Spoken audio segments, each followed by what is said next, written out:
Good evening, ladies and gentlemen. Welcome to the broadcast this evening. Good evening, sir. Good evening, moderator. Thank you for being here again this evening, sir. My pleasure. My pleasure. And good. Just before we start again, I'd want to say to our viewers, please don't forget to hit that subscribe button or share the link as well as we go into the topics this evening. Sir, let's start off straight away with Europe this time around. French elections around the corner. Some have said that President Macron has a chance. Others have said he doesn't have a chance, given the stiff opposition. What is your take on the elections in France and the run-up to the elections there, sir? Well, I have been putting my money on Macron from the beginning for several reasons. Primarily, and I've said this several times, that the French electorate always gets energized by foreign policy considerations. They like it when they see their president and their country assuming status on the international arena, and especially now when there is a war on the doorstep of France in Europe, and the attempts, yes, it didn't, the attempt didn't yield positive results, but there he was playing what I have always called the Napoleonic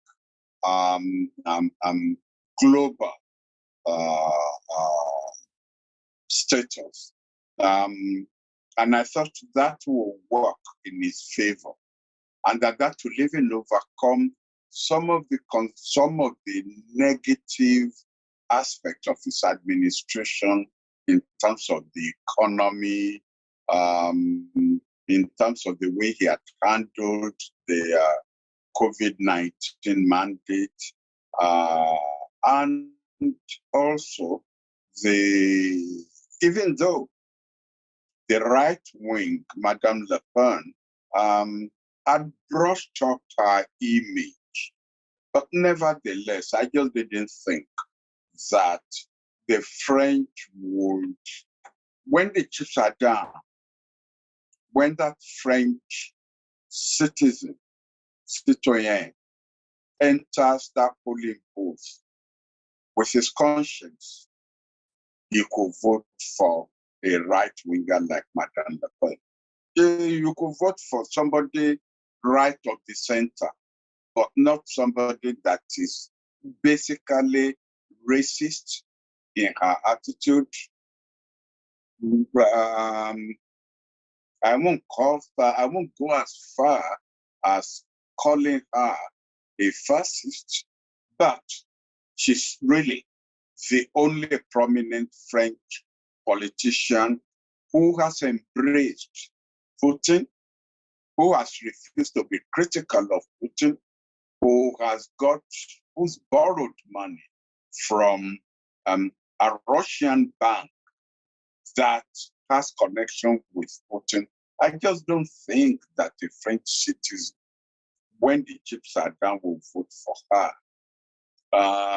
They had the debate yesterday, and her performance this time was better than last time, but still, the consensus is that Macron won the debate. So I will still stick my neck out and say next Sunday it will still be Macron who would be re-elected, and that will be an achievement, because I think the last, I don't know, 2, 3 president hadn't won a second term. Definitely Sarkozy did it. So this will be a major consideration, a major achievement for Macron. I think he will win.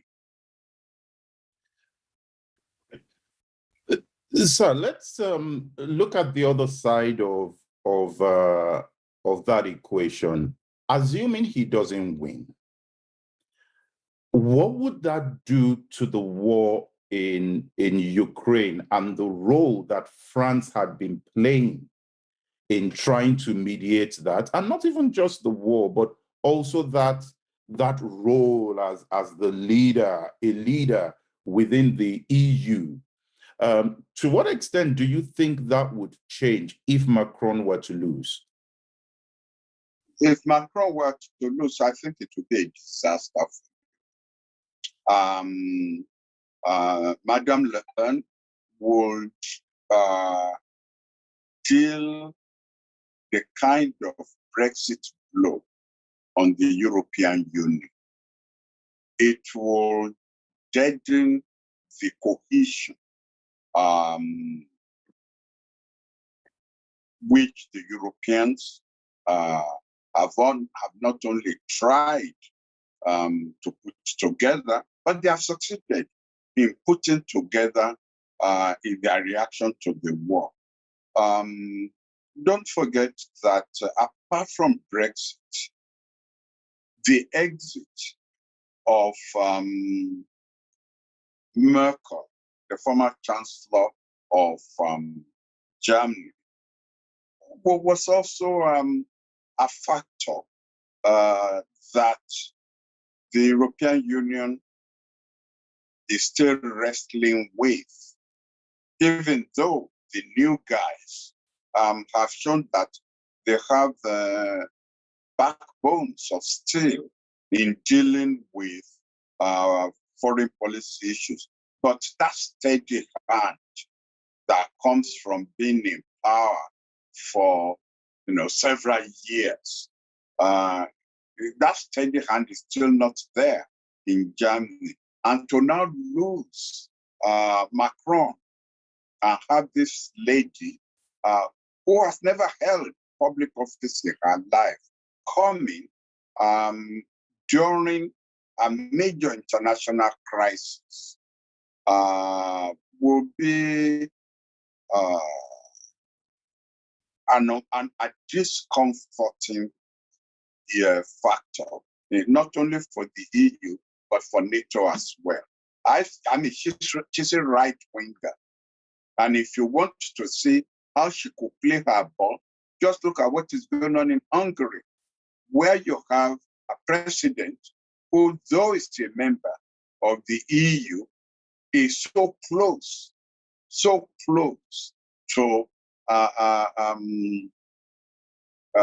Putin that you even wonder how secure the debates and conferences between heads of states in the EU or in NATO, how secure are those things? How secure are their secrets? How secure are their designs and their plans? Now to have Madame Le Pen as president of France, it will be considerable diplomatic malaise. I would say that. Thank you for that, sir. Sir, there was a question I asked you a while ago, and this was about diplomacy, soft diplomacy, and sports, and the impact that has as a tool overall when we're talking about foreign policy. And this week, we've seen the Tennis Federation in the UK ban a Belarusian player and a Russian player from playing in the competition. What do you say to that, sir? Well, you see, before the Treaty of Westphalia, we were all individuals. There were no state boundaries. There was no citizenship or physically demarcated states. So you could pack up your bags from Oxford and move across into Sweden or into a city, maybe Göteborg. There will be no state like Sweden or what have you. So at that time, yes, it was possible to regard people as individuals. But after the Treaty of Westphalia, that then started creating states with physical boundaries, with symbols like flags, anthem, and what have you, we actually, you can't start talking about people acting in their private capacity. What passports do they carry? To which country do they owe allegiance? It doesn't even have to be allegiance to the president. The allegiance is to the state. And all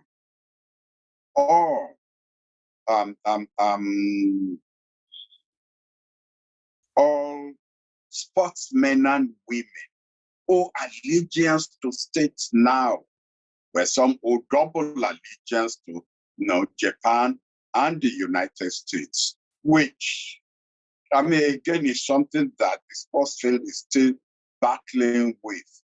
So I accept the position of people who say that when your country is in a state of opprobrium, carrying out nefarious activities that border on genocide, border on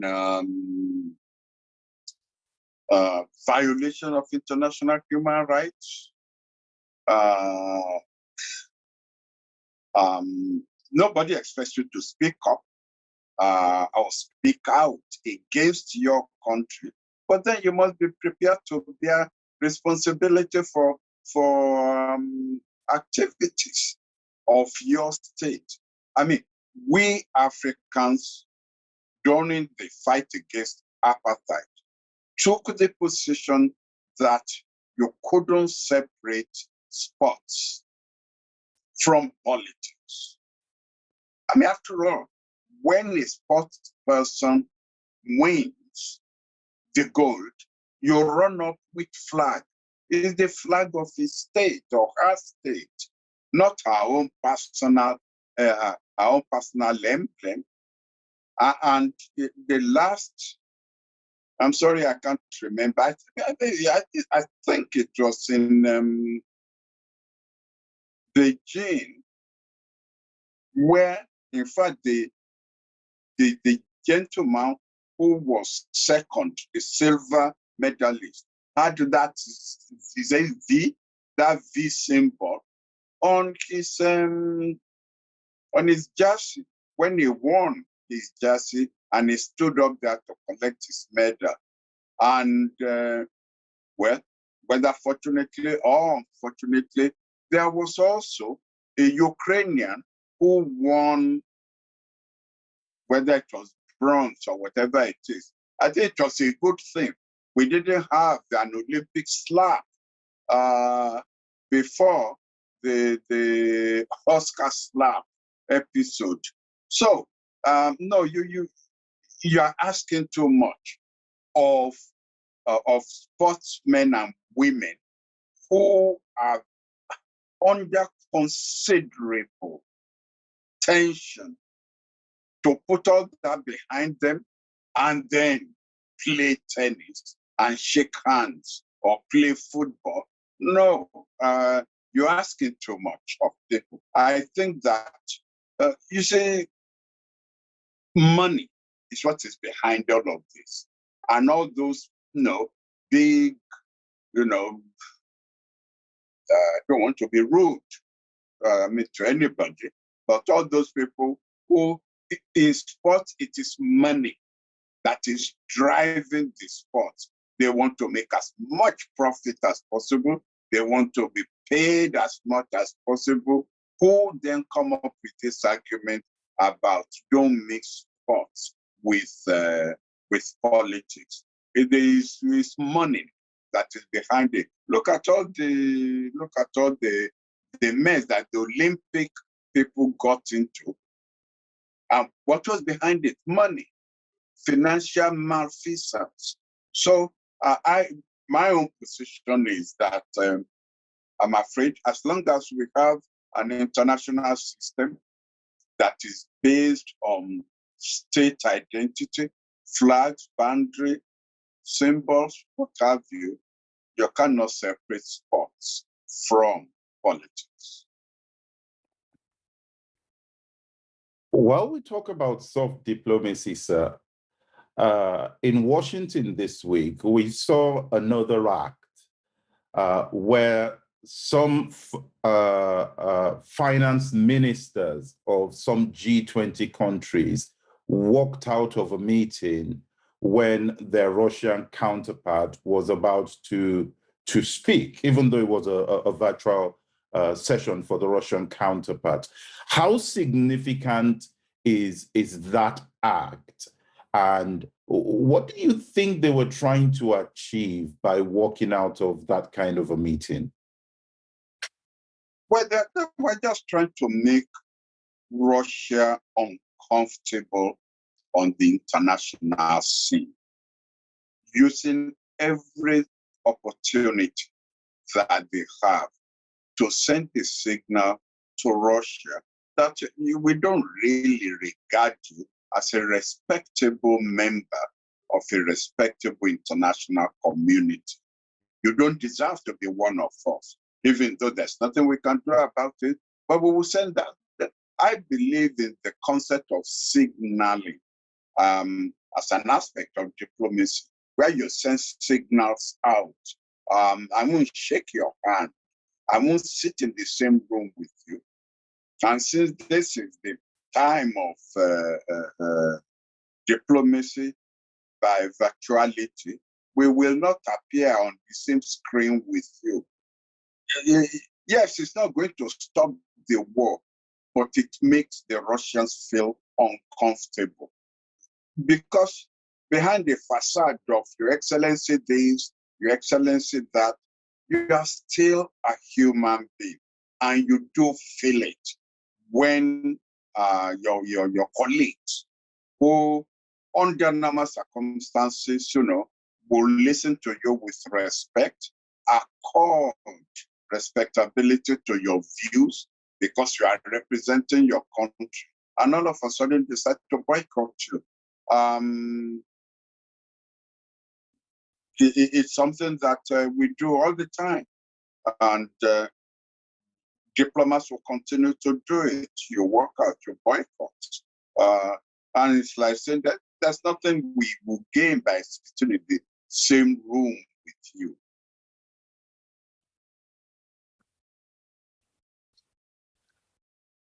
So let's, before I go to Russia today, I want to ask your views, sir, about it's a long-standing case that's been in the UK for a long time, and that's the case of Julian Assange.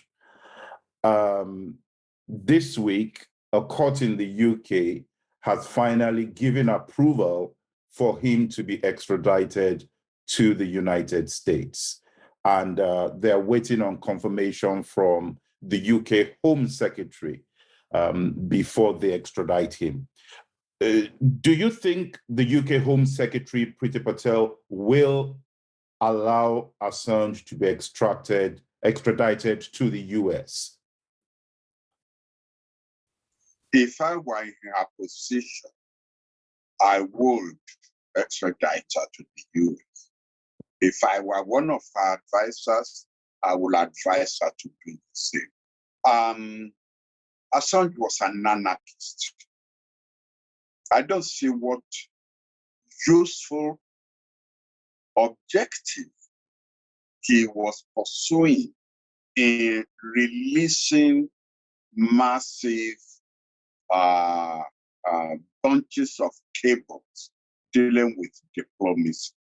Now, let me be clear about this. Diplomacy is based on confidentiality. Diplomacy is based on the sanctity of the messages that you are passing. I'm not talking about the morality of the messages. I'm talking about the sanctity. Diplomats are there to ensure that there will be no misunderstanding about the position of each other's government.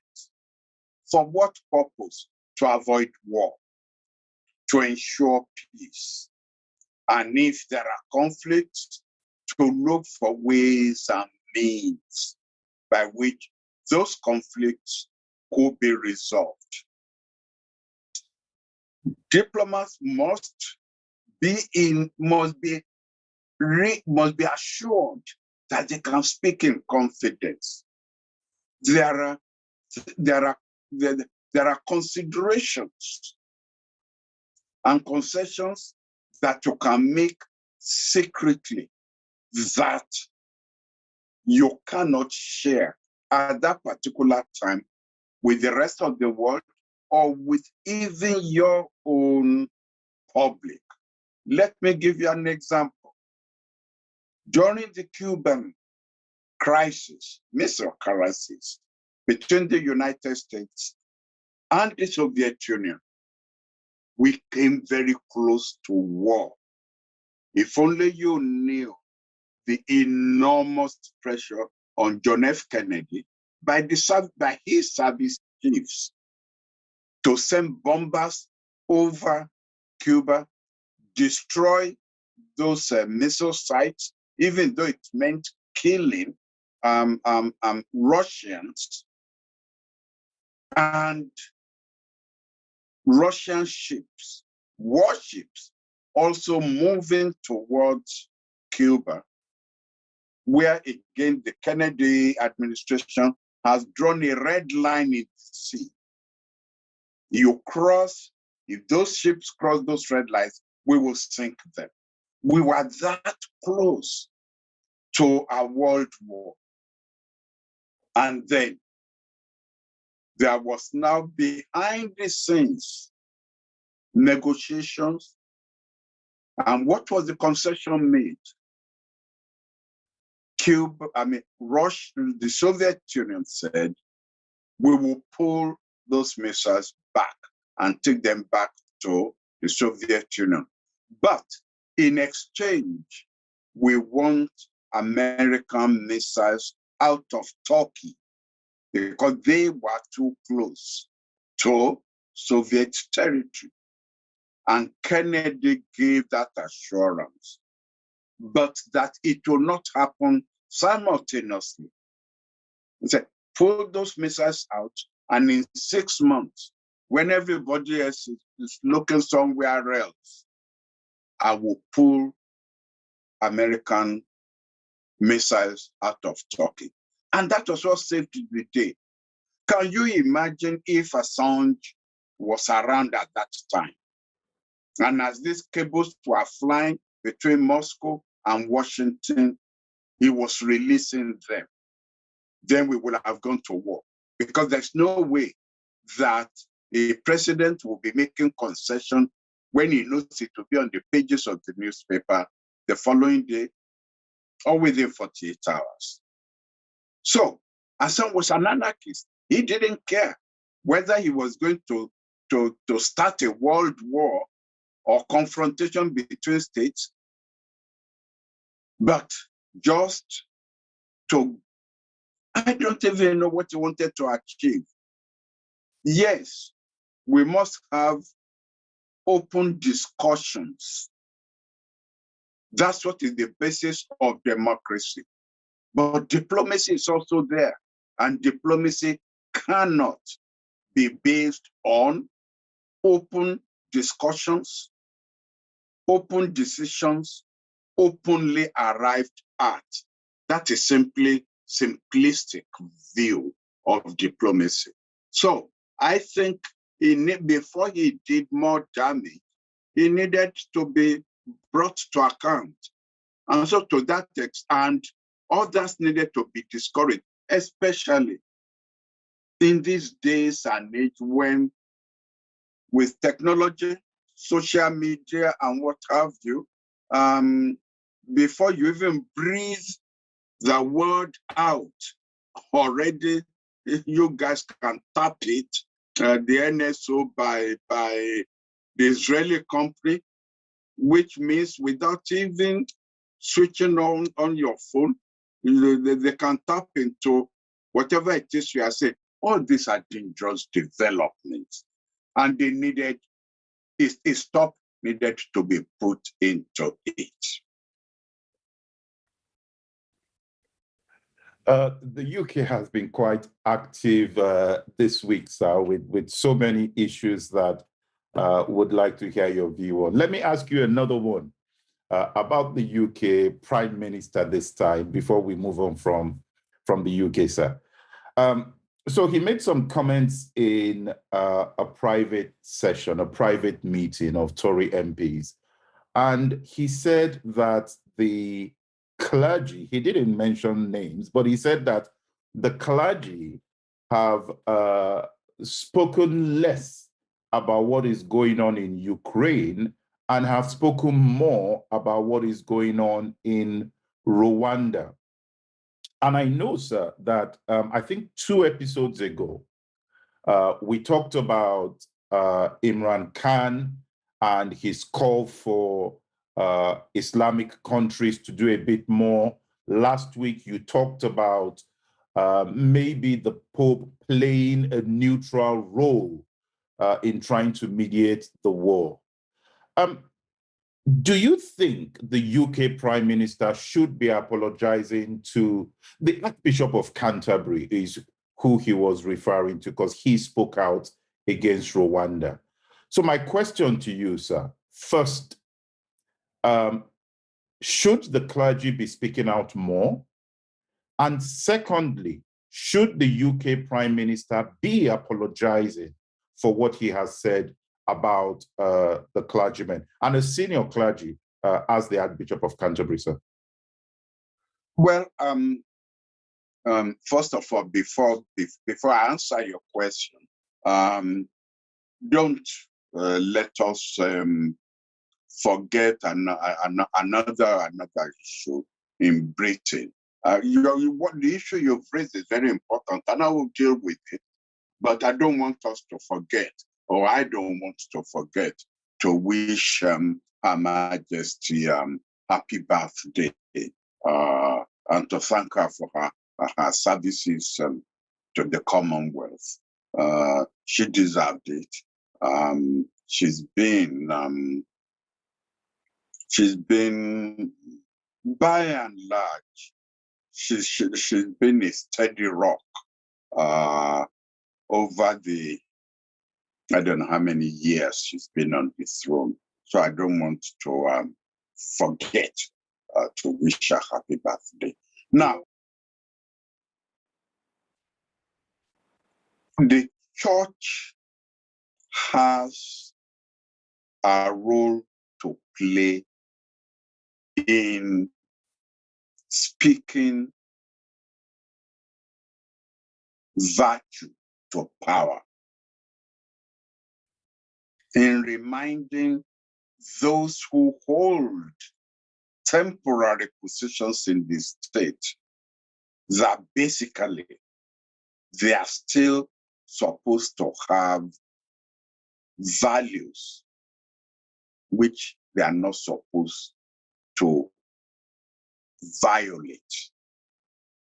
And in any case, even can you tell me one religion that its founder was never critical of power.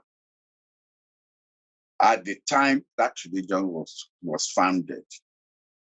The one that I'm familiar with, and you are familiar with, is Christianity. And all the, you look at the Ten Commandments. They are based on man's relationship with God and man's relationship with man. On those 3 points, on those 2 pillars, I know it says 3, and all the laws and the prophets, but I'm talking about, man's relationship with God. And this was the priests. This was supposed to guide the priests in the performance of their duties. They're not supposed to mount the pulpit and speak highfalutin theological issues with us, when to the flock, the shepherd is supposed to speak in a way that the flock will recognize what the shepherd, the sound of the shepherd, and what the shepherd is talking about. I don't think we need to make a song and dance about this. British prime ministers have always fallen out with their bishops, their archbishops, whether Labour or Conservative. Tony Blair was roasted over the British involvement in the war in Iraq. And Margaret Thatcher was roasted by the clergy over her lack of social conscience. Let's just put it that way. So it's expected. It doesn't bother anybody. But I think that, you see, what's his name? Your prime minister has enough problems on his hands, and he's decided on 2 things. 1, foreign trips, in order to take him out of the line of fire for COVID gate and party gate, and also going after soft targets, like the Archbishop of Canterbury, who is not going to give him a reply.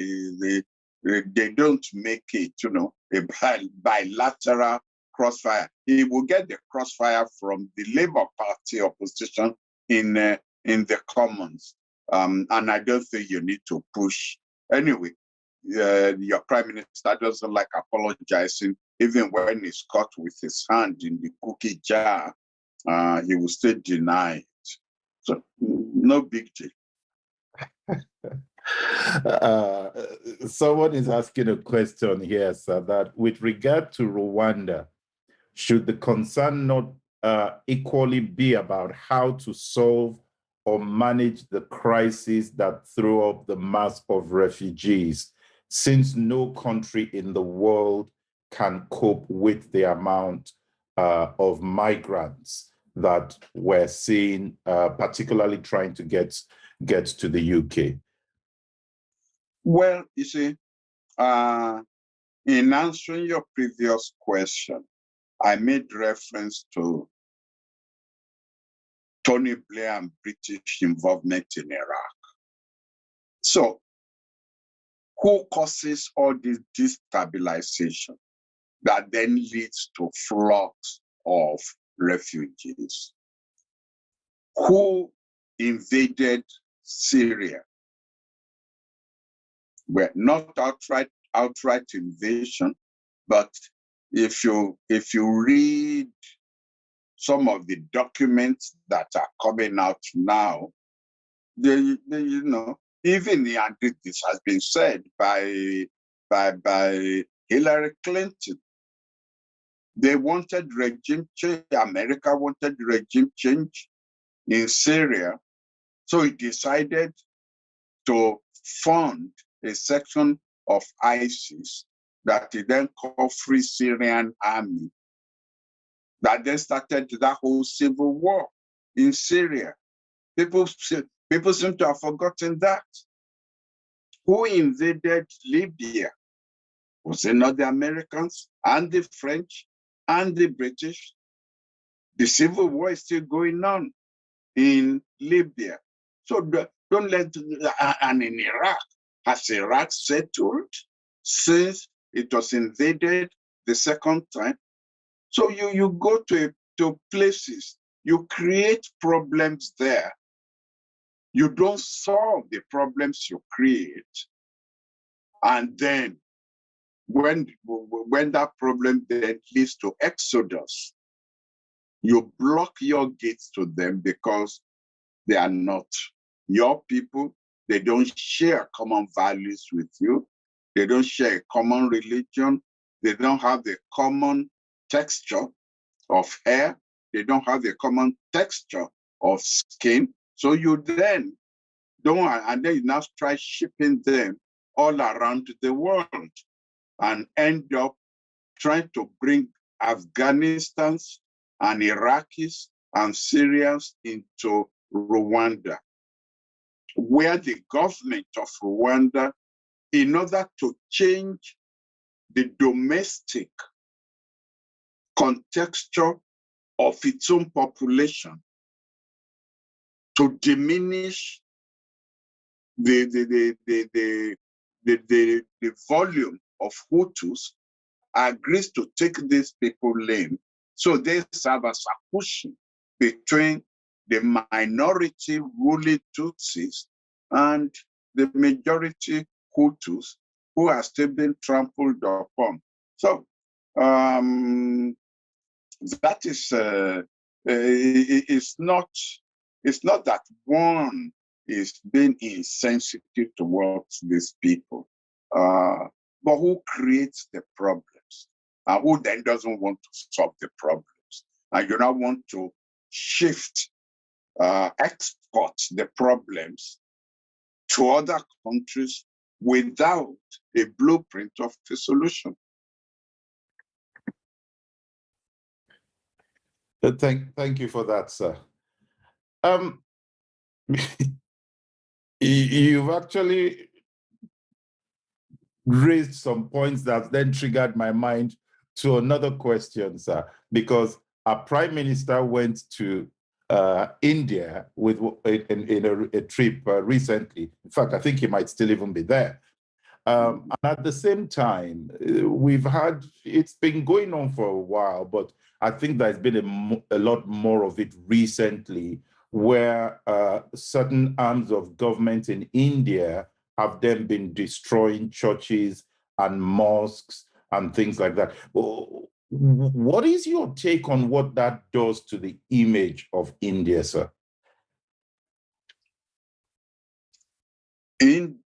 This India is not the India of Pandit Nehru or of Indira Gandhi or of the Indian National Congress that I grew up knowing,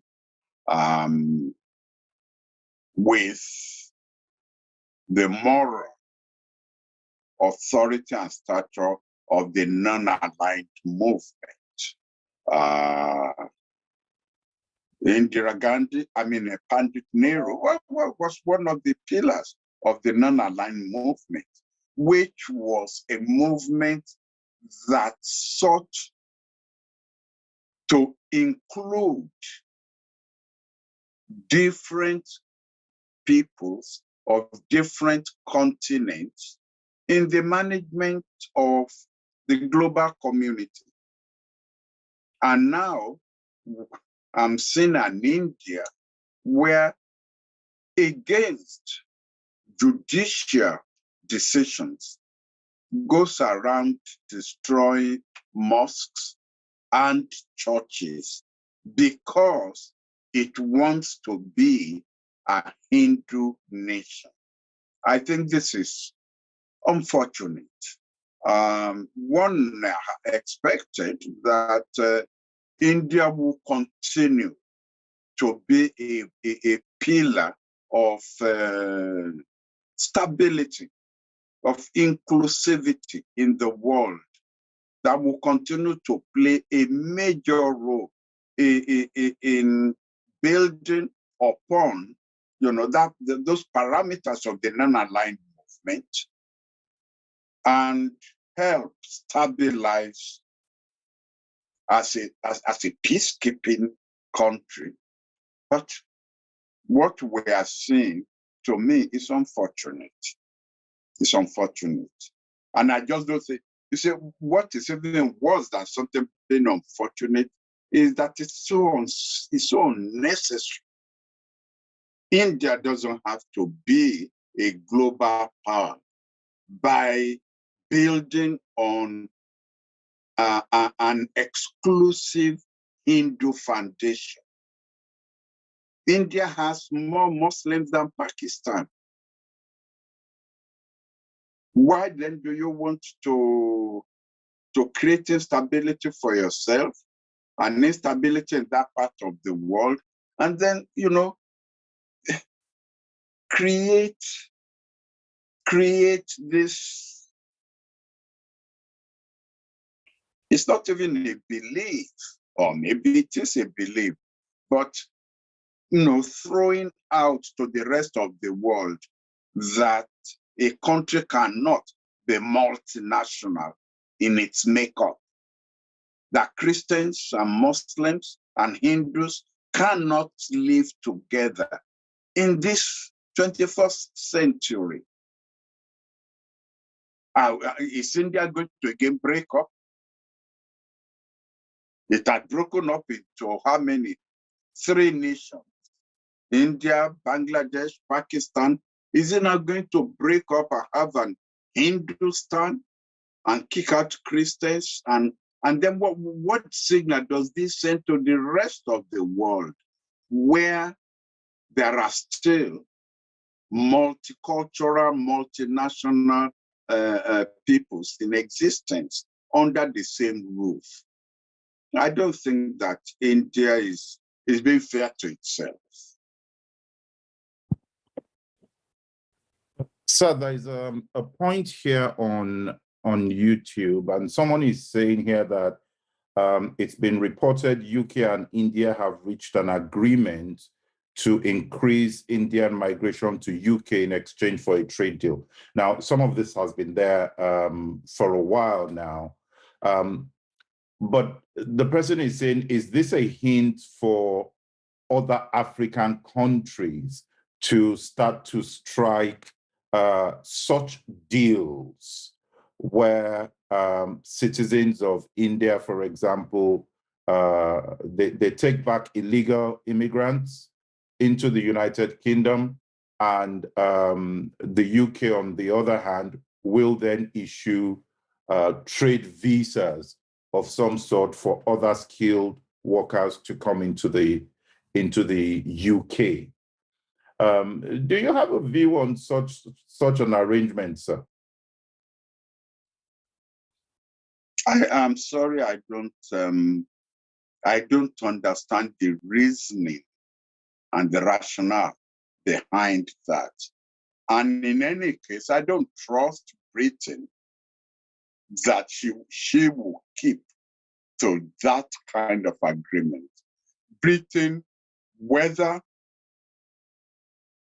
we are talking about even Ukrainians, not to talk about Indians, is an insular island country that does not want refugees or immigrants.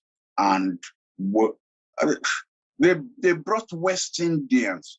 Do you remember that Windrush agreement? They brought West Indians after the Second World War because they needed the labor force. And just under, not Margaret Thatcher, you had Theresa May, you had deportations back to the West Indies of these people. So, I mean, I don't believe Britain will keep to her side of the bargain. All right, so I've got a few questions on Russia, sir, before we close. And one of the questions, sir, is this. Now the US is continuing to send military aid to Ukraine. The US they've now announced that they are training some Ukrainian officers. They've said a small number of Ukrainian officers. A lot more countries are sending in arms into Ukraine.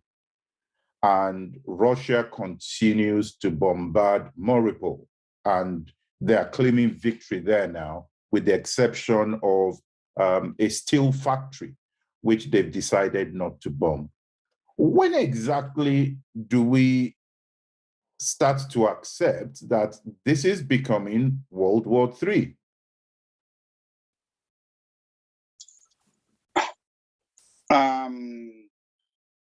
I am learning.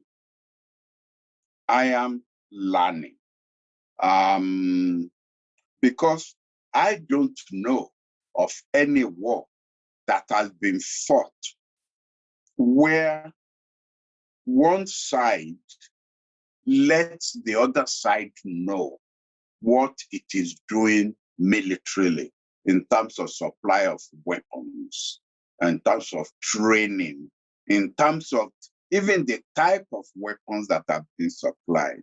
Now, what is the rationale behind this? Because I'm prepared to concede that policymakers are not foolish. They are not doing this by mistake.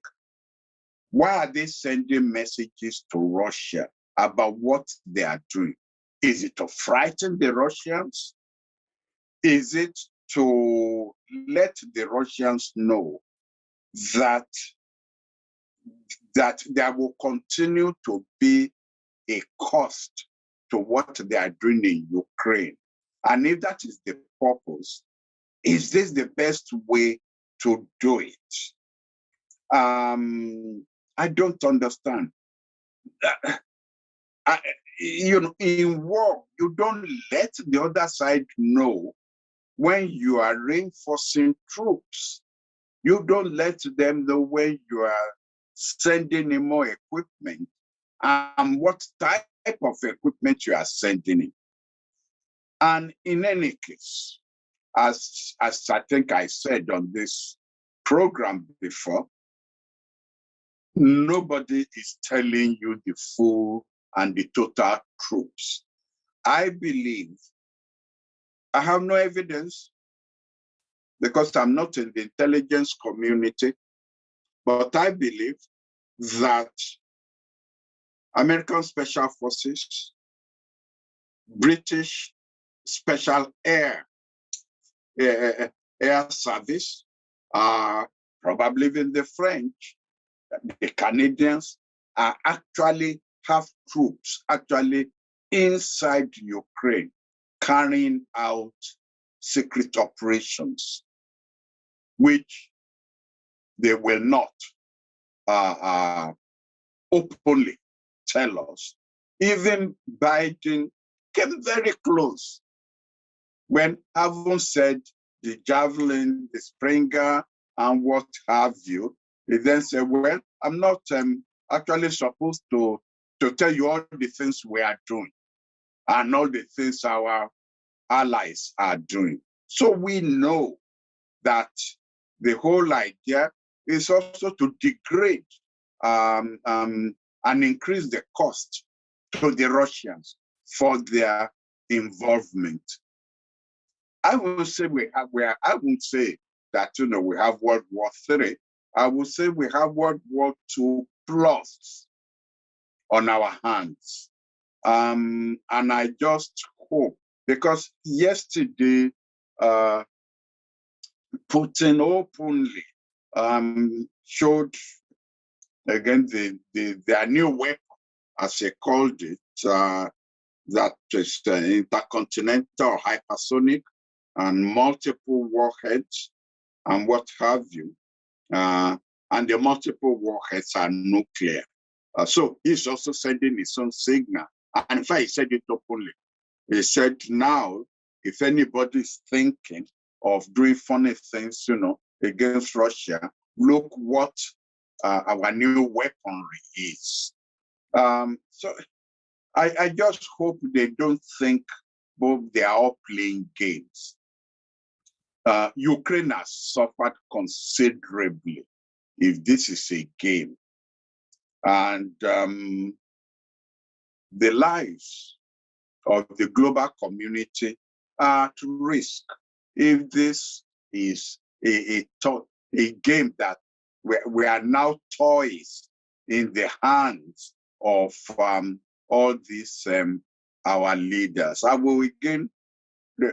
happy that the Secretary General of the UN has now offered to use the good offices of his position to in a way recalibrate the involvement of the UN as a peacekeeping organization. I don't think it will get anywhere because Putin is determined to wipe Ukraine off the surface of the earth. So it's not going to lead to anything, but I think it's got to the stage now where every attempt at peacekeeping or peace involvement should be welcomed. And I will again repeat my call on the Pope, representing the Western Catholic Church and the primate of the Eastern Orthodox Church based in Istanbul, again to seek to intervene. And we don't know which one will work, but we can't all just sit back and let one madman drive us into our graves. Thank you for that, sir. I think I will just sneak in one more question in the 3 minutes that we've got left. And this is about the escalations that we're seeing between Israel and the Palestinians again.